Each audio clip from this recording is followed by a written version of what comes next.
Thank you. So what I will do with you very quickly, I put you very anecdotically to 8 trends, which, just one question, is who is working for a large industry conglomerate or any larger company? Just raise your hand. Is there anybody over here? So it's the minority. Which is a startup and an entrepreneur who just created this company? And what about the 80% sitting here? Consultants? Bankers? Okay. Well, you know, whatever it is, first big trend, and you may smile how simple that is, tech rules. Tech is probably the most differentiating factor in the future for everything you do, whether it's Turkcell, whether it's a startup in retail, it doesn't really matter. And I tell you a little bit 2 things which happen. We call this Industry 4.0. We lost retail to the US. Any B2C business, it's mostly been done a bit better in the US. However, on the B2B side, whether it's Turkey, whether it's Europe, we still have a huge and bright future and opportunity in front of us. And that means enabling technology. They're making processes more efficient, smart factories, the software, the underlying, the data, whatever you can think. And I tell you a little bit, I'll give you an example, which you see right behind me. It's the second largest global agriculture company which I was asked to talk to. It's called Claas, it's in Germany. 10 years ago, when a farmer went to them, they said, "Can I have a lawnmower with a service contract?" 10 years later, actually today, the same person went to university and asked the same salesperson, "I'm having a piece of land with 100 hectares of wheat. Which product or which service do you have to give me 2% more efficiency of my harvest?" So I don't, whether you see the difference of quality of customers. Our customers will fundamentally change and ask you different questions in the future. And there's another good trend which you see about this company, because they have manufactured long metal products on cars. So that's basically a harvest machine. Now it's a satellite company, it's a software company, it's an operational research company. So it's a completely different picture. So the conversion from standard industry to a new harvesting machine is probably the tribute of digitalization. And this is where all the startups in the future will come in. They make the enablement, they help them to actually get there. The second biggest trend, and that's also, it's not really surprising you, it's mobile. And it's mobile everywhere. And we've heard a lot over the last day over here about Google, about search engine optimization, SEO, anything which was related to that. Let me put it like this. I think in the future, and what's happening now, we will be having more and more mobile-only products. And the reason for that is that globally, we will replace laptop in the future for mobile devices. So your software engineers will have a different thinking than the last 10 years in the future, because they will only think about the small screen in the future and see how's the functionality. We have 22 sensors in a mobile phone. We have 220 sensors in a car.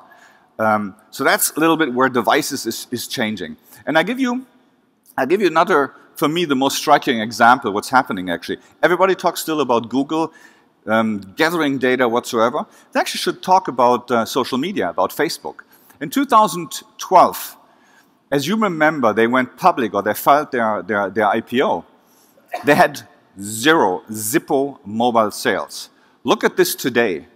This is 2/3 mobile sales. This is probably the biggest and fastest growth the company has seen in a segment which they didn't have at the time of the IPO. So what I'm trying to say is, if you want to market your products, whether you're an industry, group, a startup, or whatever, it's mobile. It's mobile advertising. It's mobile reach, which will be decisive in the future. And trust me, I was talking about 600 industry leaders last week in Berlin. including governmental. Of those 600, 7 people have ever been on social media. So you get a glimpse what's actually happening over there. The third trend, which I'm born 68, so I'm an old guy for this industry. The problem with that is that I really hate sharing and collaboration. I hate that. I don't want to give my apartment to somebody. I have my CDs, which I have sorted by color. So I feel that very alienating. However, what's happening over there in the sharing and collaboration industry is that the notion of ownership is completely changing. We don't believe that we have to physically own products, services, goods whatsoever. And that's a scary thought for me. But if you look at the car sharing models, Car2Go, if you look at our Airbnb, I don't know whether you have ever expected to be that a very successful company. If you look at Dress Coded, it's actually dresses for rent for a night. Works perfectly all over Europe. We have thousands of models like this. And basically, I give you an example which I'm still surprised how value creation works. If you look at WeWork, which is based in New York but goes global in 22 countries at the moment, it's co-working places, it's sharing office. And the company, when I looked at it the first time in December 2014 in New York, where I met the CEO, was $5 billion valued, I think, with a 25 million financing round. Last month, it was 10 billion with a 100 million financing round. It's all about sharing office space and making the ownership of real estate upside down.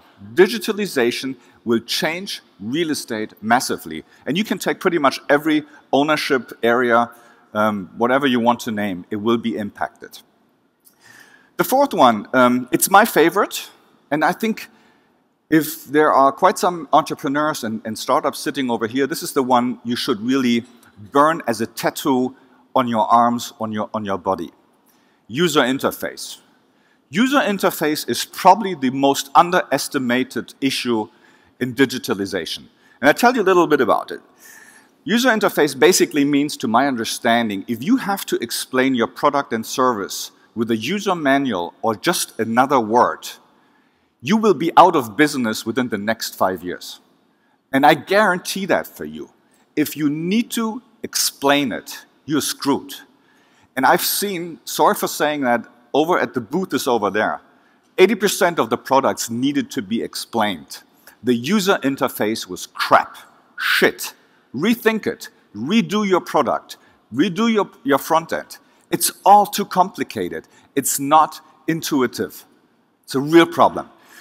I tell you a little bit what also user interface means by creating a problem, solving a problem. Look at, Uber. Uber, as a mobility company, is currently talking to Volkswagen, the troubled car maker in Germany. They're basically doing the following. It's like, listen, can you produce on a global platform, it's called the Passat, can you produce an Uber Passat? So in the future, Volkswagen will produce an Uber car, which is made and also secured for person transport. In addition, the largest global insurance company is coming on board and will provide the risk underwriting that this person can actually transport you guys from X to Z.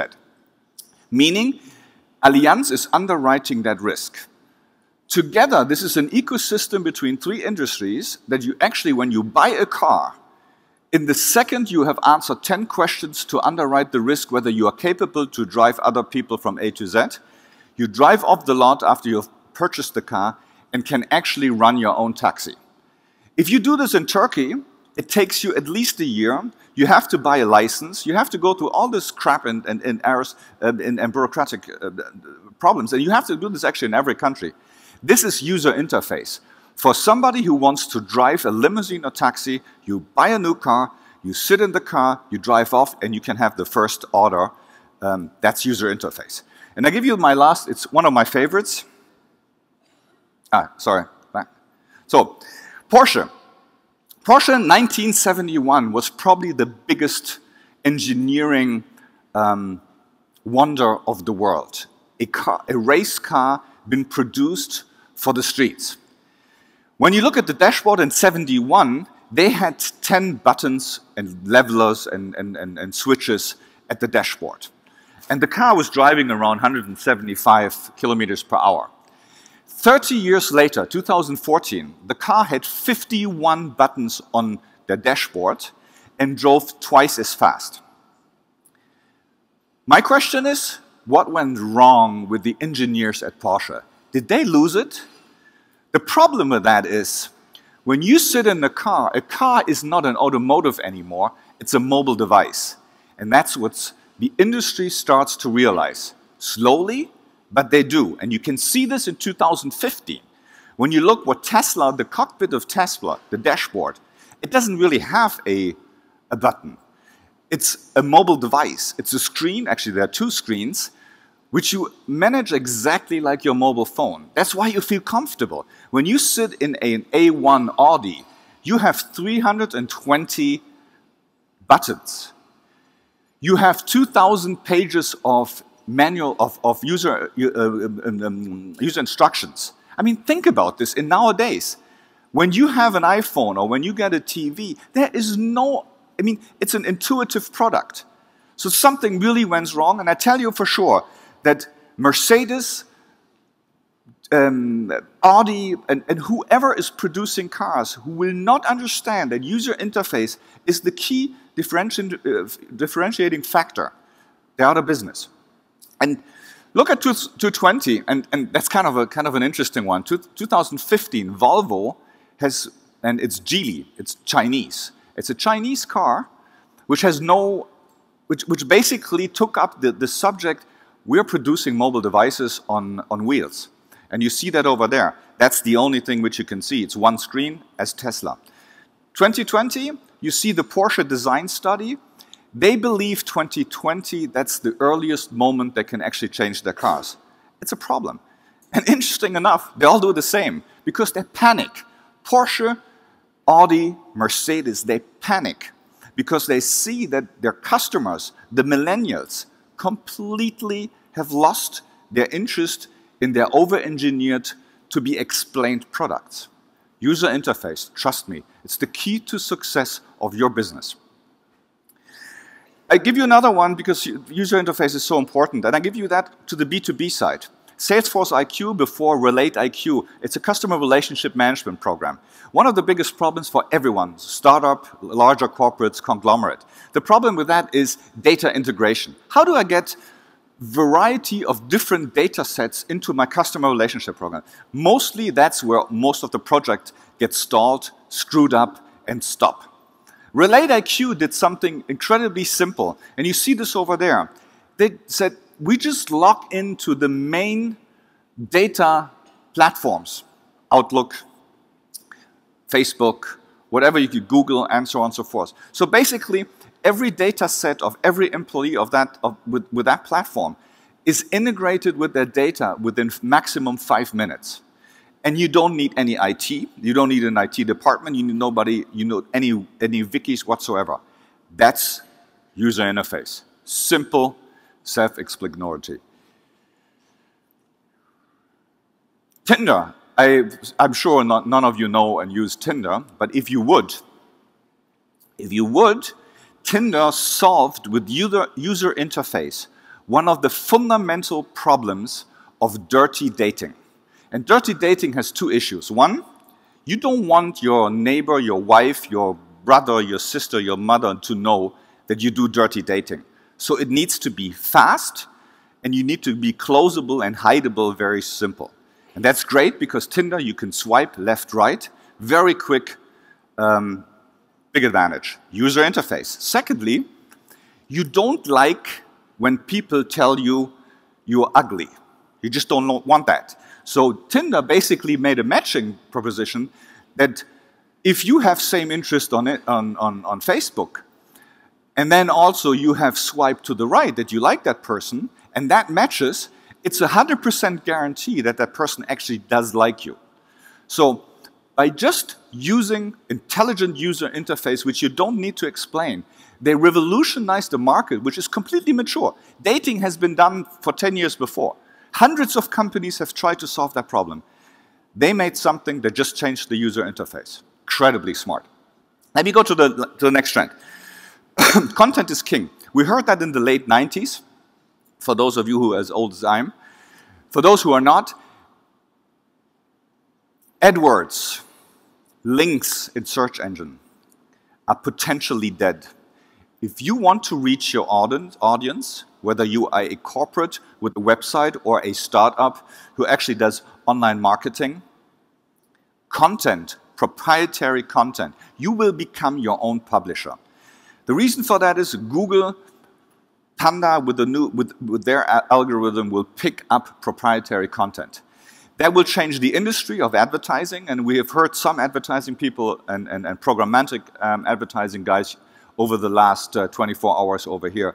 It will completely change the world. For me, two examples, Onedio, which you probably know over here, which grew in 3 years to 21 million monthly unique users by using basically Facebook, super sharers, so social media platforms, and it's probably one of the fastest growing content website about to be profitable in the future. Amazing.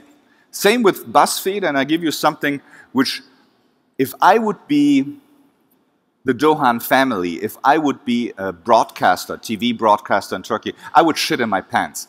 As you see over here, BuzzFeed, between the guys between 18 and 34, is the largest TV station in the US before CBS and NBC. TV station. It's a content website which mostly works with video content. Just think of this, how people consume content in the future. And it will happen in Turkey, it will happen in Europe, it will happen pretty much everywhere. And you may say it's a matter of time. Of course it's always a matter of time, but the speed is picking up. Actionable data. Data, I think we all have heard about the buzzwords, big data, whatsoever. Well, if everybody has heard about this, the entire internet data, only 23% is actually used, and 3% is tagged. So it has an attribute that you can actually work with that data, 3%. So we are not even at the beginning to understand what we can do and how we can monetize and how we can profit from data. Secondly, I believe we have lost, let me make the difference between primary data and secondary data. Secondary data is when you put your data in Google and Facebook whatsoever. I think we lost that race to Facebook, Google, and the lookalikes. But what we haven't lost is our access to our machines, our services, our products. Give you one example. Why does a washing machine producer, manufacturer doesn't have a real-time access to his machines? Why doesn't Porsche has a constant access to his engines, to his motor? They don't. Even guys like Amazon with Kindle, you probably have a Kindle. If you have a Kindle with a SIM card, which is installed from AT&T, they are constantly interacting with Amazon. They know where you carry the product, you know what you do with it, they know what you're reading, whatsoever. This is data which will be monetizing. You own it as an entrepreneur, as a corporate, as an industry leader. It's highly important. So access or authorization of primary data will be a future big business. And let me tell you something exciting. We, as an investment bank or as a technology investment bank, invested in Dataminer in the early 2000s. Dataminer is a New York-based company, which is the only company in the world which is allowed to tap into this data stream of Twitter. And what they basically do is they give you real-time predictive news. And the prediction is about 15 minutes in average before anybody else in the world picks it up. And you see this with Charlie Hebdo, the very bad attack in Paris, that basically because of the signals in Twitter, data miner picked it up 15 minutes before the press actually could pick it up and gave that to the police.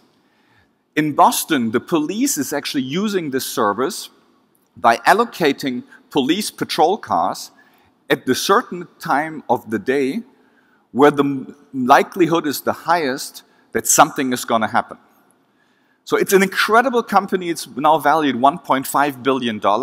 It's growing fast, and now banks are using it, hedge funds are using it, private individual, Homeland Security, the CIA, probably pretty much every intelligence in governmental intelligence agency is probably a client of the company. So it's very interesting what you can do with data, and it's monetizable. Last but not least, digital health is one of our favorite trends in the future. Health is going to become a prominent factor of business, of our doing in the future.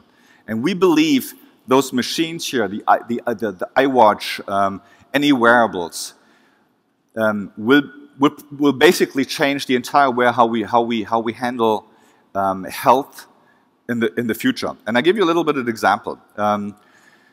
Google is putting $2 billion at the moment in life-enhancing, prolonging technology.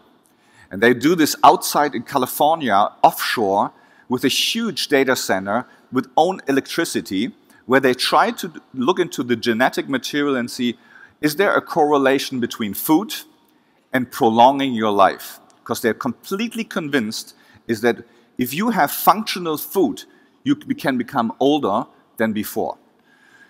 Secondly, I think how we will have, and you see this over here, at the moment, a lot of you will have wearables, and that's just for you. But in the future, you will combine those wearables with mobile diagnostic devices. Look at Vessel. You can put any food, liquid, beverage in there, and this sends it to your iPhone what you're actually drinking. How many calories, how many proteins, salt, nutrition, and so on and so forth. And that goes that far in the future that you will have a supplement, like an espresso machine in the morning, depending on the data which is submitted to your doctor, to your health provider, you will get certain supplements to feel better, to feel more healthy in the future. Nespresso in Switzerland from Nestle is actually working on that technology. And also, you will be sooner or later asked by your insurance provider, if you give them access to your data of your wearables, they will reduce the cost of insurance. It's going to be a big decision for you to make, but if you see a benefit out of that, trust me, more than 50% of the population will do that. The last trend, and then Ada, I'm taking off. Infrastructure free ride. I think all of you remember Skype. Skype or WhatsApp, it's a complete infrastructure free ride business model because they sit on the technology and infrastructure of Turkcell, Deutsche Telekom, AT&T, and use that basically for free via internet access. And that's something that's really difficult for the old industry. And also when you start thinking about a new business idea, infrastructure free ride, use industry which are heavily cost and investment intensive of infrastructure and put a layer on top of it. Just access it, but don't do those investments. It's a very smart move. And I give you one example. This is a bit Germanic, but we have seen it also in other countries when you go to the US. Most of the global banking system have highly complicated routing information to your account. And I've never really understood why neither in Turkey, Germany, and the US, you cannot use your name or your email address as your account number. I mean, what's so difficult about that you actually can remember this? Well, what basically happened is WeChat, and Facebook is doing it also, has basically used a chat engine. And in 2013, in January, they have given a send, they call this the New Year's gift, a send to those customers who wanted to onboard their account to the chat service. And guess what? 200 million Chinese were onboarded in January 2013 to actually transfer money in the future via their chat engine. Just, they see your face or your name, you transfer your money over there. 200 million in a month. That's probably the biggest onboarding process I've ever seen. What do? They use existing infrastructure, they pay zero Zippo money for that, and the banks sit there with all the regulations, with all the problems provided to that, on a huge infrastructure, and they don't even feel what's coming from outside. Well, anyway, so these are the 8 trends. They change on a 6-monthly basis. So if Ada is inviting me again next year, I'll tell you probably it's going to change again. Well, thank you very much.